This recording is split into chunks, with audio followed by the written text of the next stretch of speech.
You want to escape your problems. I know you do. Maybe you're doing it right now, browsing YouTube instead of doing your laundry. You want to quieten your brain a bit, let the only thoughts be of what's right in front of you. Turn off the stress and the worry and let the current moment absorb you. Is that so wrong? To indulge in a bit of fantasy and pretend you're not overwhelmed right now? What can really happen when you look for too long into your favourite games and stories, just searching for a break from reality? And what happens when that story looks back at you?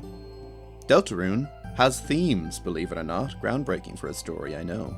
One theme that's been not only established but recognised since the first chapter is escapism. The desire to run away and fill your mind with only naive placidity is littered throughout Deltarune's stories. For evidence of this, we need look no further than the Dark Worlds. Escapism was maybe the first theme that the community really latched onto in the wake of the release of Chapter 1. We had so few running motifs to work with, but what we did have was a story of two lonely teenagers finding joy by indulging in fantasy. Chris and Susie get whisked away to Narnia Wonderland, absorbed into a magical adventure where they get to fight and be heroes, and nothing is more important than the current moment. They don't have to think about their broken homes, or how people look down on them, or how they can never feel safe. They have to think about this fucker. One of the biggest debates before Chapter 2 released was whether the Dark World was even real, or if Chris and Susie had just been playing with toys all day. Although the next chapter confirmed the reality of dark fountains, this early theory still holds some weight. Chris is a traumatized and withdrawn teen, and Susie is from a broken home. In the Dark World, they bond by escaping their woes and fulfilling a flight of fantasy through the medium of toys and board games. It's a cute idea, though it requires us to believe that Chris and Susie are childish enough to do so. The maturity of the escapism of the Dark Worlds evolves throughout the narrative. Chapter 1 shows us toys for young children, stuffed animals and board games. Chapters 2 and 3 feature escapism more geared towards older children and teenagers, TV, video games, computers and movies. Then chapters 4 and 5 are more suited to adult diversions, religion and nostalgia respectively. Adults don't just yearn for something to do to put their mind at ease, but something comfortable to think about. Who is actually using the Dark Worlds to escape, though? In Chapter 1, it seems to most obviously be Susie. She's finally able to open up in this world where the stakes are so remarkably different from her own. She's able to lower her guard, not have to be outwardly hostile for fear of rejection. A playroom is supposed to be a safe environment for children to learn and make bonds with others through the medium of toys, and that's exactly what Susie does. Lancer is childishly naive and has a wide-eyed admiration for Susie, of the kind that one might have for an older child on the playground. Playing make-believe is something that inherently requires a certain confidence, a lack of fear of judgment, and it's something that is quickly looked down upon the older you become. But here, in the Playroom Dark World, Susie is able to indulge in an adventure, and actually express herself for once without fear of being judged. In the cyberworld, the one who is most seeking an escape is Noelle. Fair enough, her home life is troubled enough.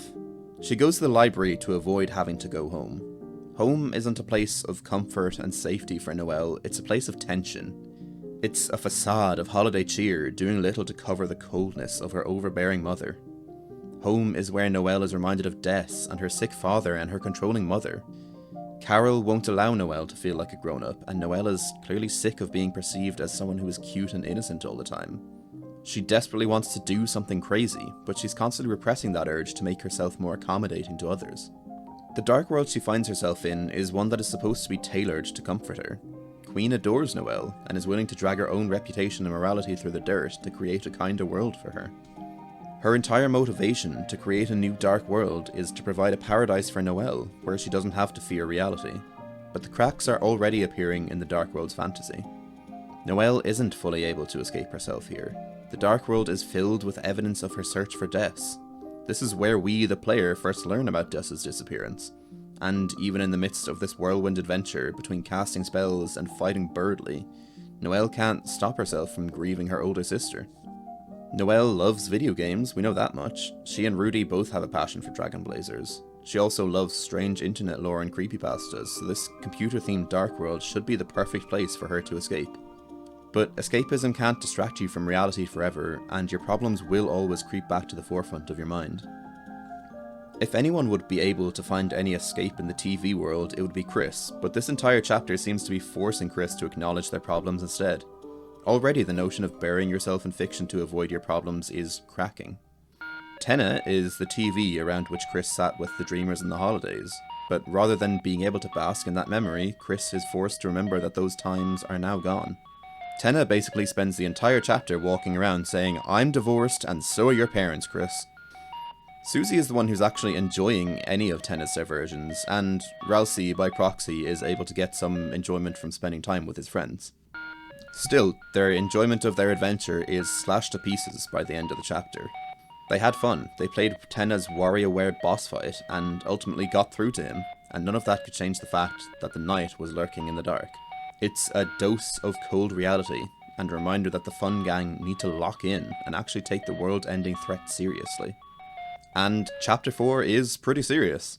Susie now has an actual goal of opening the bunker, and while she goofs off with Chris, she doesn't just want to ignore her responsibility. Susie is focused this chapter on combating the knight and finding the shelter code. If anyone's trying to avoid their fears in this chapter though, it's Ralsei. He's been forcibly inserting his kind and happy persona at every moment, no matter how inappropriate, to save Chris and Susie from any kind of discomfort. He wants to be another form of escapism for them, someone who is always providing them with happiness and laughs, someone who will always smile, even when that only hurts him. He does this because he believes in the inevitability of the prophecy, and he knows of the tragedy at the end of the road. Ralsei's cute and fluffy personality is an act of denial of his own self, the self who knows and dreads the end of the prophecy. But he isn't really using religion to escape anything. Rather, Ralsei wants to provide some respite from his own belief in religion. The character who buries themselves in faith is Alvin. The pious son of an acclaimed author, Alvin feels wholly inadequate in comparison to Gerson. He's afraid to write his own sermons because he fears being compared to his father. He can never live up to Gerson's writing. Nobody can. He's the Deltarune equivalent of Tolkien. So instead, Alvin simply doesn't try. He allows his churchgoers to speak during the service instead, and reads holy passages which he didn't write. He fully divulges himself from the task of speaking his own mind and being his own man and leader by turning to the literature which is already written. This is what Asgore also believes, on some level. The Flower King Darkworld is in every aspect an appeal to nostalgia. I made another video about how the flowers represent Asgore's inner workings, but to sum up briefly, the aim of the flowers is to provide any amount of distraction to Asgore, so that he can forget his turmoil for just a moment. He desires the memories of his youth with Rudy, his happy family with Chris and Asriel and Toriel, embodied in the form of flowery, aqua, green and blue respectively. He isn't actively trying to return to the past. Asgore is one of the more active agents in Deltarune. He's trying to unravel the conspiracy at the heart of Hometown and bring about justice for Des and redemption for himself. But the flowers demonstrate that what he really yearns for is just to live in the comfortable past where nothing unexpected can happen. Flowery is self-aware that his dark world is an indulgence for Asgore, but he sees Ralsei's world as just the same thing. He challenges Ralsei to abandon his own duty and allow Flowery to fulfill his. Flowery tries to swat away the negativity swarming Asgore's mind and instead have him focus entirely on the moment. Forget Toriel, forget the Dark World, have a picnic and go fishing with me instead. Nostalgia has a powerful pull on Asgore, but his obsession with discovering the truth of the Dark Worlds ultimately pulls ahead. Asgore, however, isn't the only target of Chapter 5's nostalgia. The entire chapter is a rerun of Chapter 1. The Garden of Hopes and Dreams, with its beautiful musical arrangement and the name of the track appearing on screen, all tries to remind the player of the very first time they stumbled onto the field of the same name. A save point makes reference to the way these adventures all seem to lead to a castle, 3 times before now. The Card Castle, Queen's Mansion, and even further back, New Home in Undertale. The flowers don't only try to stoke Asgore's nostalgia, they are direct references to the fallen humans of Undertale. Flowery calls himself your dad's best friend and has the motif of your best friend in his motif, and his name is fucking Flowery. Actually, when I first played the chapter, I thought he just straight up said his name is Flowey. I thought this is what Flowey was in Deltarune. Anyway, Deltarune in chapters 4 and 5 has become a medium for Toby Fox to explore the legacy of Undertale, and to pose a challenge to the player. Move on. Accept the new reality, or be forever caught in the past. It's the realization that Asgore ultimately arrives at in the end of the chapter, that in obsessing over the past, he's missed the opportunity to be present for Chris. The pull of escapism is overcome by Asgore's love for his child. We see time and time again that escapism won't hold. Noelle and Chris see their broken homes every time they try to distract themselves. Susie has to wake up to the stakes of the battle she fights. Rousey is unable to maintain his cute persona in the face of the truth being revealed. Alvin, with the help of Gerson's words, is able to trust in himself rather than his religious texts, and Asgore denies the temptation of nostalgia, guided first by his obsessive hunt for the truth, then by concern for Chris. This is one of the core messages of Deltarune. You can't run from your problems forever.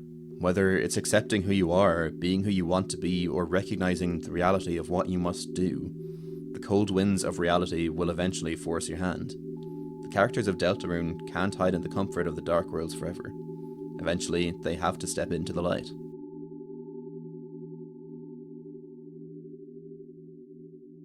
But just accepting their lives in Hometown can't be the answer either, because there is something deeply wrong happening in Hometown, and it seems that escape is impossible here too. The town is closed off. Physically, the roads out are barricaded, and the forest and lake prevent easy exit. But Hometown is also cut off from the outside world, as we see with the internet mysteriously being down and little news coming from the TV. We know something very sinister is afoot in Hometown. A conspiracy involving the mayor seemingly manipulating a traumatized child, a missing teenager, two families broken apart by tragedy, the police chief kidnapped by an unknown entity, a haunting figure who seems to know much more than they let on and is hiding the truth, and below it all, something horrible is stirring. And for some reason, something is stopping the residents of Hometown from leaving. The only thing we know exists outside of the town is Azrael, but we have yet to see him return from college. Everything outside of the town is shrouded in mystery. Does it even exist? What is beyond the roads and on the other side of the forest? What is across the lake?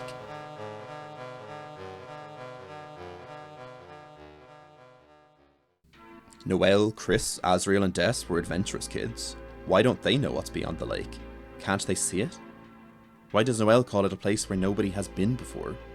In her mania at the shore, Noelle confesses that ever since Des left, she has felt trapped.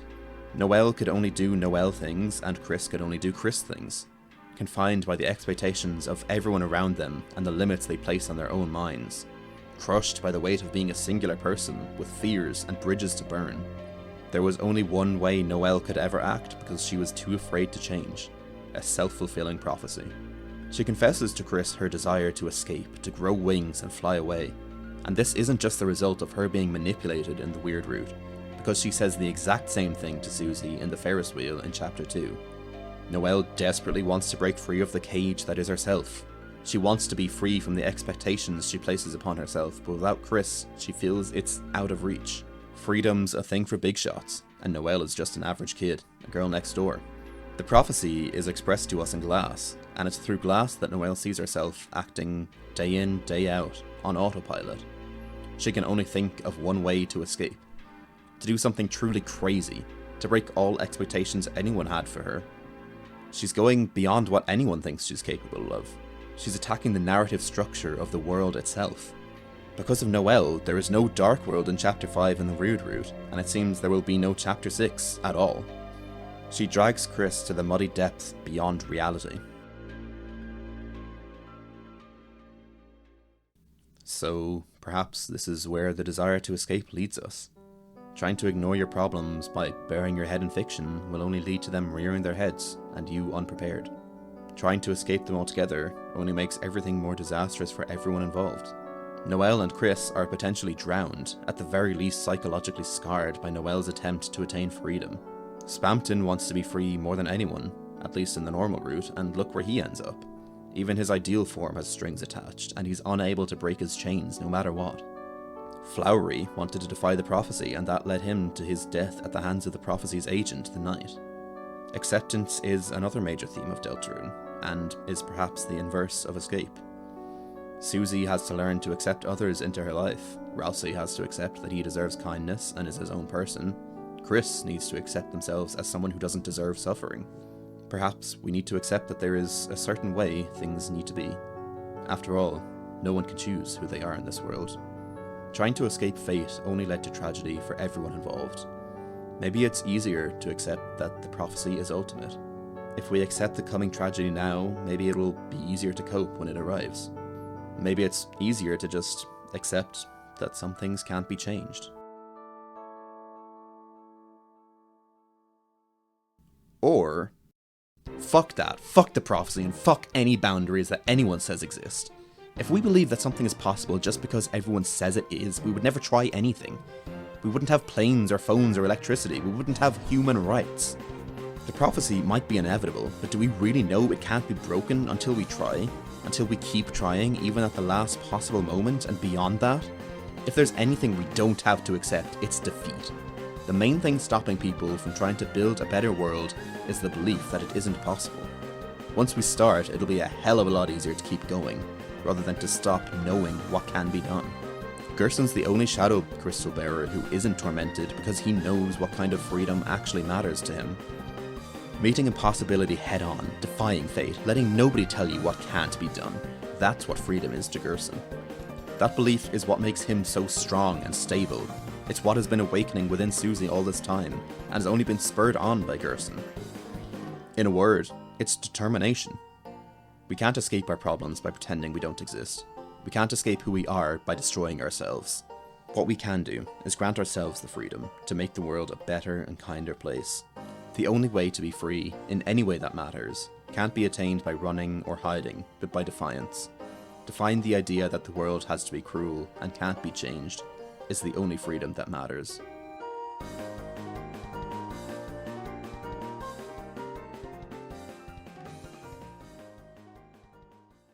Good old Deltarune never fails to make me say something pretentious. You know the drill, like and subscribe to make the numbers go up. I've written most of this essay in a manic fever over one day, but I can tell you that the next video will be considerably less streamlined than this one. It's one I'm really excited to make though, so slightly less thematic analysis and more lore diving for Deltarune. Until then, thank you for watching, and goodbye.